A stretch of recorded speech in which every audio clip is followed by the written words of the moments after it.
They used to call it Leinstertainment. Now I think inevitable Leinsterability is probably more fitting. It's been over a year since the Pro14 season started, but nothing about the 5-month gap has disrupted Leinster, as they became, this week, the first team to ever go a full league season without losing or drawing a game. In fact, the only dilemma over any Leinster fixture isn't who will win or lose, but which of the 53 incredibly capable players they can pick from will start the game and then win it. As such, before we get into just how Leinster's system broke down Saturday's unsuspecting victims, who also, by the way, it was Ulster that Leinster beat this week, maybe we should quickly pay a Scott Penny for the thoughts of Jungle Trumpet Sex Mouse. Now, Sexbook is an absolute icon of keeping his cool, but this week, Mr. Sexquest got so flustered when told he was on the bench for the final that, and I'm not joking, I'm just bringing attention to some facts, some true facts, this is something he did, he actually smashed a teacup against the wall of head coach Leo Cullen's office. There's no footage of this, which is a huge shame, because if this channel was made for anything, it was to do a 34-minute analysis of Jailbird Sexaphone smashing a teacup against the wall, but I can't do that, so I'm just going to talk about the rugby instead, which is fine. Like, honestly, I don't mind. I'll talk about the rugby, but it just would have been nice to have some, different content where I just talk about, like just a man smashing a teacup. Never mind, it's fine. Now, as much as attention deserves to go to the team who won every game in a full league season, credit should also be paid to Ulster, who made it a proper game for at least 30-odd minutes. And they were absolutely the side who started the better, scoring this great try through James Hume. From a knock-on, Ulster spot an opportunity wide and begin to spread the ball. Fullback Mike Lowry begins to rush up into the line to create the extra man from deep, but sniffing a surname containing the letter R that he could potentially steal, Gary Ringrose spots Lowry. Now, Ringrose is a fantastic reader of an attack and fires in to cover Lowry. However, whilst Ringrose and centre partner Robbie Henshaw are normally an incredibly solid combo, even if Gary does spend all of every match asking Robbie if he can have the R from his name, here there's a disconnect. Henshaw doesn't work hard enough. He either wants to fly up and smash Burns or drift so Ringrose can do the flying up instead, but instead he just kind of floats through no man's land, which transforms the space Ringrose was trying to cover into no man's land. From the moment Ringrose spots him in deep, he becomes convinced that Lowry is the man getting the ball.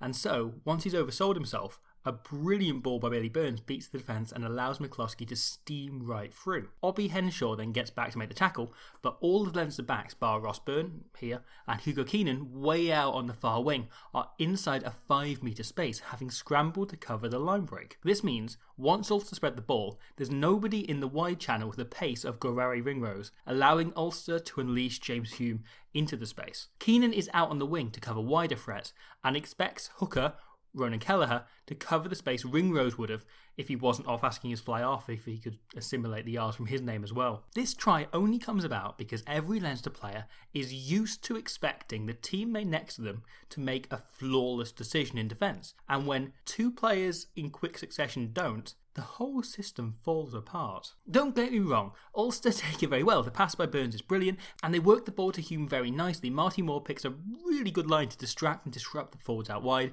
and then makes a few little nudges to stop them tracking across. And then the finish by Hume is phenomenal. It's a fantastic finish. However, you kind of shouldn't give them too much credit because these were the only points Ulster scored over the full game. Now, Dan McFarland, Ulster's coach, is the kind of coach who likes to back his players to make decisions rather than just follow a set system as Leinster do, and this allows for an awful lot of personal expression. Ulster structures are almost improvised. Instead of playing a regimented 1-3-3-1 or etc. system, Ulster play shapes. To demonstrate, let's just look at a few of Ulster's opportunities in the Leinster 22. Here, Ulster play a simple two-phase crash ball move, drawing defenders to McCloskey, their biggest carrier, who instead invites Hume in to carry.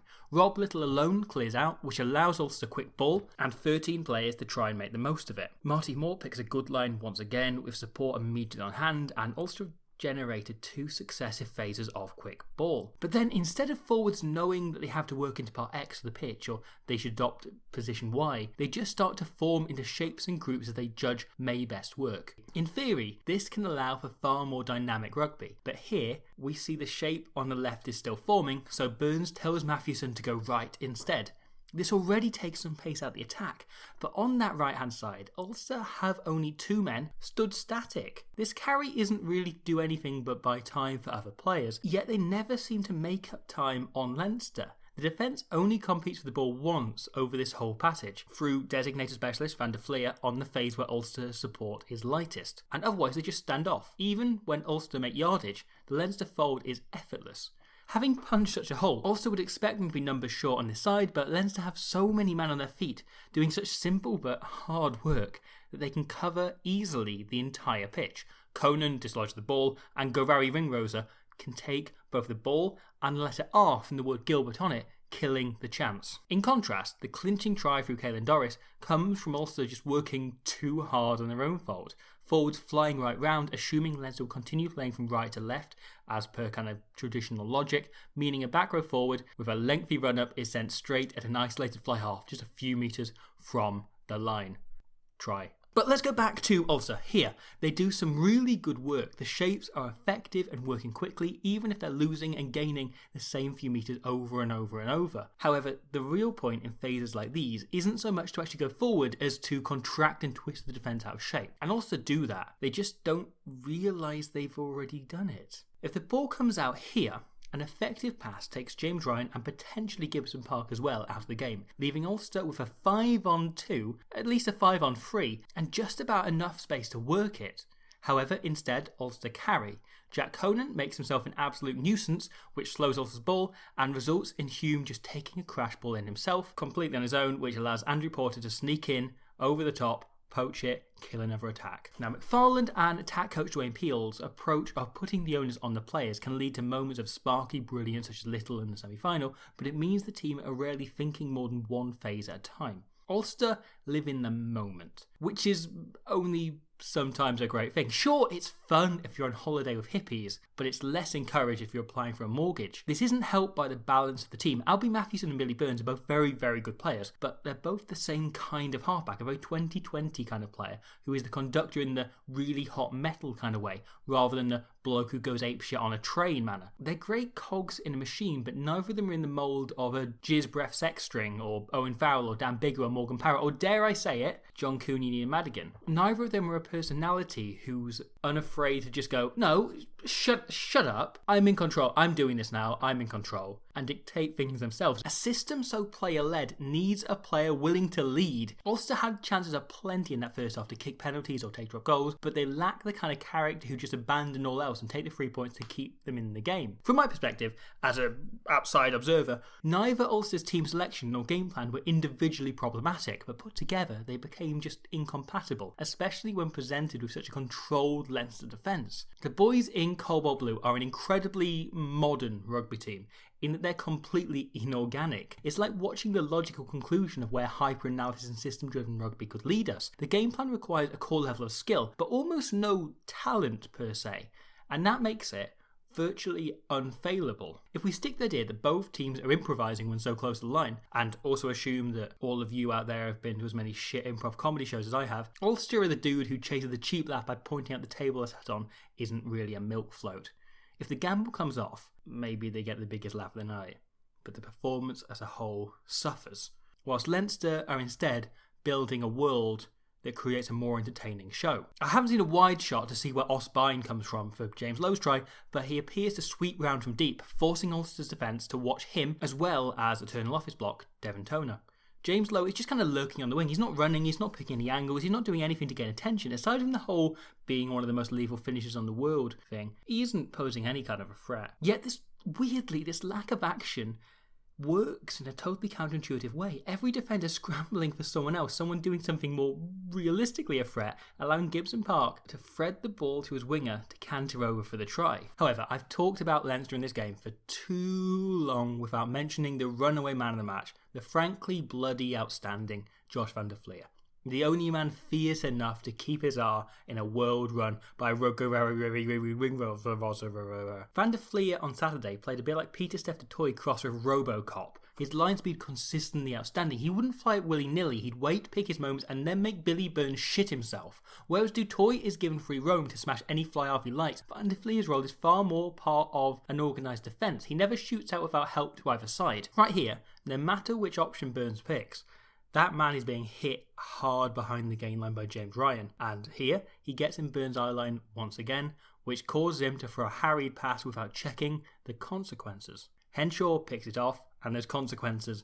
7 points! It's just a great read by Henshaw. Just judging by the body language, Burns is never picking the prop, so either he's getting smashed like a coffee cup in the vicinity of jawline sex romp, or the ball is going into this space here, and regardless of which of these two players Burns is aiming for, if Henshaw times his run right, he's taking said ball under the posts. There's such clear communication to Leinster's defence, and it allows them to shut down almost any attack. They get as many men on their feet as possible, and essentially soak up phase after phase until the likes of Van der Flier or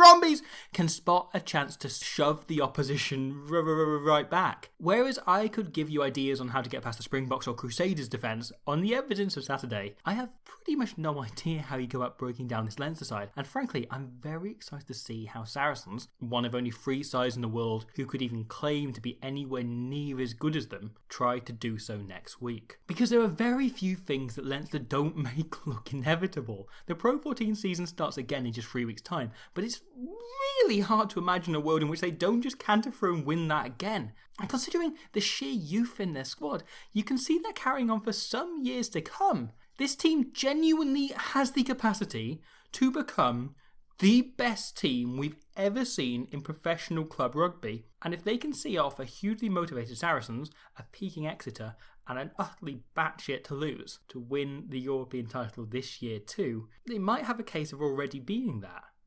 Leinster are simply inevitable, so I think we and everybody else have no choice but to just sit back and enjoy the Leinstertainment of a side playing such near perfect rugby while we can. Thank you for watching that. There will be more Leinster talk, I'm sure, as we head into the business end of the European season. We are, of course, in September, but it's the finals and so on. So we'll see how that goes. Thank you for watching that, as well as international rugby returning in October. So that's very exciting.